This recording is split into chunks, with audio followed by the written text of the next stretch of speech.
नमस्कार दोस्तों, स्वागत है आप सभी का ऑनलाइन डॉफर्स यूट्यूब चैनल पर। इस वीडियो में हम बात करें कई बड़ी और लेटेस्ट अपडेट के बारे में जो कि संबंधित है यूपी टीजीटी बीजीटी को लेकर नए परीक्षा पैटर्न के बारे में। साथ ही साथ अगर बात की जाए टीजीटी में जीएस के साथ साथ अगर बात की जाए नेगेटिव मार्किंग के बारे में, इसके अलावा अगर हम बात करें और भी तमाम और बड़ी लेटेस्ट अपडेट के बारे में जो कि संबंधित है उत्तर प्रदेश में 41,000 पदों पर नई जूनियर शिक्षक भर्ती के विज्ञापन को लेकर।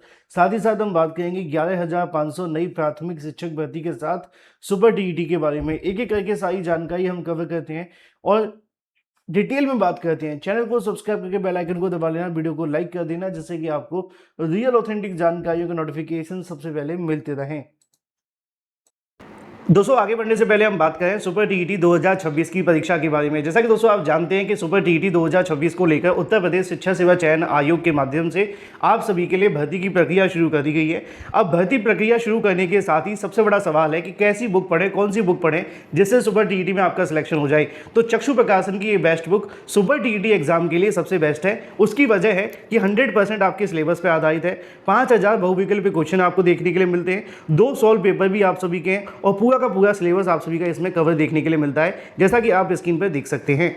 इस बुक के अंदर आपको मोस्ट इंपोर्टेंट क्वेश्चंस भी देखने के लिए मिलते हैं और साथ ही साथ मोस्ट एक्सपेक्टेड क्वेश्चन भी आप सभी को देखने के लिए मिलते हैं और प्रीवियस ईयर क्वेश्चन भी। सभी क्वेश्चन की सटीक सही उत्तरमाला आप सभी के लिए अवेलेबल है और सबसे अच्छी बात यह है कि जो आप सभी को उत्तरमाला दी जा रही है वो उनका व्याख्यात्मक हल भी अवेलेबल है। और इतना ही नहीं, यूपी सुपर टीईटी की प्रैक्टिस सेट की बुक भी आप परचेज कर सकते हैं, क्योंकि स्टडी गाइड और प्रैक्टिस सेट दोनों एक साथ होंगे तो तैयारी बिल्कुल मजबूत होगी। आप इन्हें परचेज कर सकते हैं किसी भी ऑनलाइन वेबसाइट से, फ्लिपकार्ट, अमेजॉन, स्नैपडील, मीशो या इनकी ऑफिशियल वेबसाइट, या आप ऑफलाइन भी ले सकते हैं अपने नज़दीकी स्टोर से। सारे के सारे लिंक मैंने आपको वीडियो की डिस्क्रिप्शन में दे दिए हैं। अभी तैयारी शुरू कर दो, क्योंकि फिर भर्ती आने के बाद तैयारी करने का समय नहीं मिलता।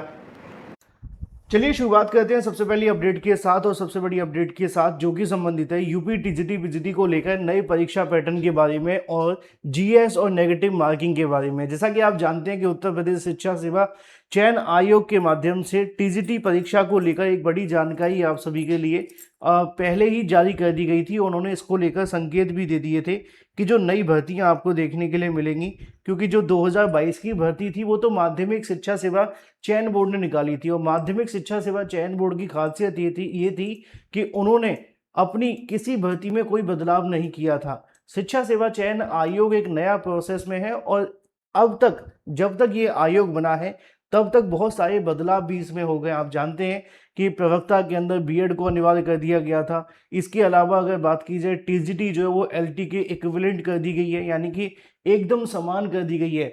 अब यहाँ पर शिक्षा सेवा चयन आयोग ने इसको लेकर लगे हाथों पहले ही जानकारी दे दी थी कि 360 नंबर की आपकी परीक्षा होगी, यानी कि परीक्षा क्या जो कहीं ना कहीं आपके प्रोसेस था जो 500 नंबर का हुआ करता था उसको भी इन्होंने बदल दिया था। तो संकेत तो पहले से ही दिखने लगे थे कि नई भर्ती अगर आएगी तो कुछ बदलाव हो सकते हैं। अब कुछ 2 बड़े बदलाव और आप सभी के सामने देखने के लिए मिल रहे हैं, जिनको लेकर सोशल मीडिया पर इन दिनों काफी चर्चाएं हैं। सबसे पहला बदलाव है टीजीटी में जीएस को लेकर। टीजीटी में जीएस के साथ साथ अगर बात की जाए नेगेटिव मार्किंग के बारे में भी, असल में यहाँ पे जो आप सभी के सामने तर्क दिए जा रहे हैं वो कुछ इस प्रकार हैं कि जो नेगेटिव मार्किंग है उसके लागू होने की वजह से कंपटीशन आधे से भी आधा रह जाता है और जो अभ्यर्थी तुक्का लगा करके अननेसेसरी कंपटीशन को बढ़ाते हैं वो कंपटीशन से सीधे तरीके से बाहर हो जाते हैं।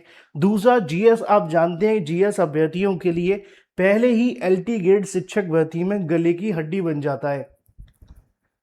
उत्तर प्रदेश लोक सेवा आयोग का जो एक खासियत है कि अगर आप जितनी मर्जी तैयारी कर लें, आप उत्तर प्रदेश लोक सेवा आयोग के जीएस को तब तक नहीं अच्छे से क्रैक कर पाएंगे जब तक आप अच्छे से पढ़ नहीं लेंगे।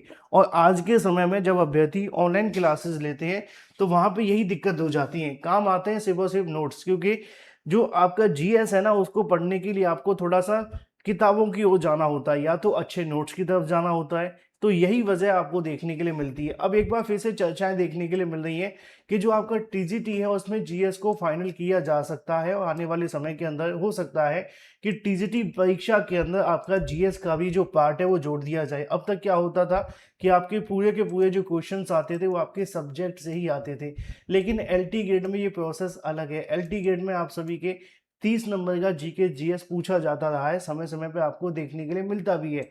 और एलटी ग्रेड में नेगेटिव मार्किंग भी लागू है। तो चर्चाओं का कहीं न कहीं लबो-लुभाव ऐसा है कि आने वाली टीजीटी भर्ती में जीएस और नेगेटिव मार्किंग आ सकती है। लेकिन इसकी सच्चाई कितनी है, ऑफ़िशियल तौर पे क्या जानकारी है? तो अगर बात की जाए उत्तर प्रदेश शिक्षा सेवा चयन आयोग ने इसके बारे में अभी तक कोई ऑफ़िशियल पुष्टि तो नहीं की है। जो सोशल मीडिया पे चल रहा है, उन्हीं रिपोर्ट्स के आधार पे चीज़ें आपको देखने के लिए मिल रही हैं और बहुत सारी चीज़ें देखने के लिए मिली। इसके अलावा कुछ चीज़ों को लेकर मैंने एक वीडियो बनाया भी था जिसमें आपको बताया था प्री मेंस के बारे में। कुछ अभ्यर्थी पूछ रहे थे, मैंने आपको कहा था कि अभी टीजीटी में आपका प्री मेंस नहीं होगा और ना ही करवाया जाएगा। तो वो मैंने आपको पहले ही क्लियर कर दिया था। इसके अलावा अगर बात की जाए आप सभी के लिए कुछ और बदलाव को लेकर, जैसे इंटरव्यू वगैरह के बारे में, उस पर भी मैंने आपको पहले ही जानकारी दे दी थी। लेकिन अभी के लिए सबसे बड़ी चीज़ आप सभी के बीच लगी हुई है, वो यही है कि जीएस और नेगेटिव मार्किंग पर विचार किया जा सकता है। फिलहाल देखना ये होगा कि आयोग इस मामले पर कब तक फाइनल डिसीजन लेकर के अभ्यर्थियों को बताता है। वहीं अगर बात कर ली जाए अपनी अगली अपडेट के बारे में, जो कि संबंधित है 41,000 पदों पर नई जूनियर शिक्षक भर्ती को लेकर। जैसा कि आप जानते हैं, जो बीएड और यूपीटीईटी क्वालिफाई कैंडिडेट हैं, उनकी तरफ से लगातार इस मामले पे कहीं न कहीं प्रयास किया जा रहा था कि उत्तर प्रदेश में भी जूनियर शिक्षक भर्ती आनी चाहिए।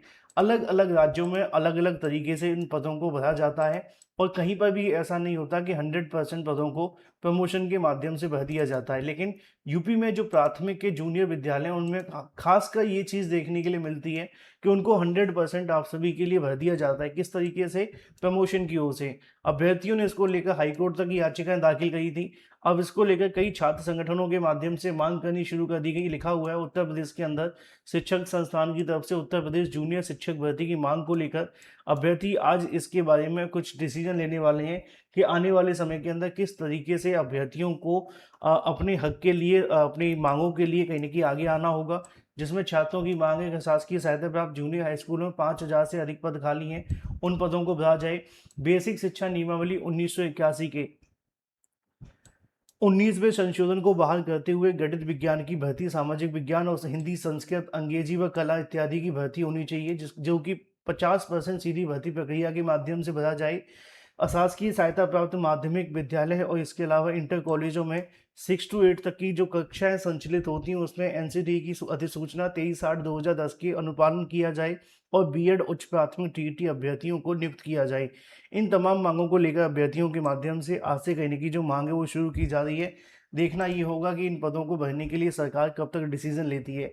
वहीं एक सवाल देखने के लिए मिल रहा था उत्तर प्रदेश में प्राथमिक शिक्षक भर्ती के बारे में। बहुत सारे अभ्यर्थी पूछ रहे थे कि सर, जो नई प्राथमिक शिक्षक भर्ती आनी थी 11,000 पदों पे, उसका क्या अपडेट है? आएगी कि नहीं आएगी? कहीं ऐसा तो नहीं है कि मामला ऐसे ही ठंडे बस्ते में चला जाए? असल में ऐसा नहीं है। 11,500 पदों पर भर्ती का जो अध्याचन है वो आयोग को भेजा गया है। आयोग के माध्यम से जल्द ही इस पर जो प्रोसेस है वो स्टार्ट किया जाएगा। अभी तक प्रोसेस ना स्टार्ट होने की सबसे बड़ी जो वजह आप जानते हैं वो ये थी कि इन पदों के लिए जो भर्ती शुरू करनी है, उससे पहले जो आयोग के पास लंबित भर्तियां हैं वो उनको पूरा करने में बिजी थे और यही वजह थी कि उन्होंने अभी तक इस मामले पर भर्ती का जो प्रोसेस है वो स्टार्ट नहीं किया था। तो भर्ती शुरू होगी, लेकिन थोड़ा-सा आपको पेशेंस रखना होगा और हो सकता है कि आपको 1 महीने के अंदर इस पर फाइनल डिसीजन देखने के लिए मिल भी जाए। Thank you for watching this video.